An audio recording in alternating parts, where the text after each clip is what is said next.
আসসালামু আলাইকুম এভরিওয়ান। এই শীতের সময় সৌদি আরব বৃষ্টি, আর একটু বৃষ্টি হলে আমাদের এই জায়গাটা মানে কক্সবাজারের সমুদ্র সৈকতের মতন হয়ে যায়। আর ওই দেখেন গাড়িগুলো যাইতেছে, একেবারে কক্সবাজারের ঢেউর মতন হয়ে গেছে। আমি আরও পুরাটা আপনাদেরকে দেখাচ্ছি, একটু ওয়েট করেন। এই যে দেখুন কক্সবাজারের সমুদ্র সৈকতও পেয়ে দেখছেন, বৃষ্টির পানি আর কি সাদা কি ফেনা, কি সাদা ফেনা ওঠাছে।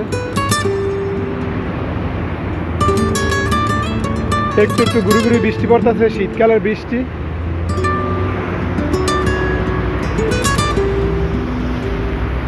প্রিন্স মোহাম্মদ বিন আব্দুর রহমান বিন আব্দুল আজিজ রোড। বৃষ্টি বৃষ্টি পরে পরে দেখেন কি অবস্থা হয়ে গেছে।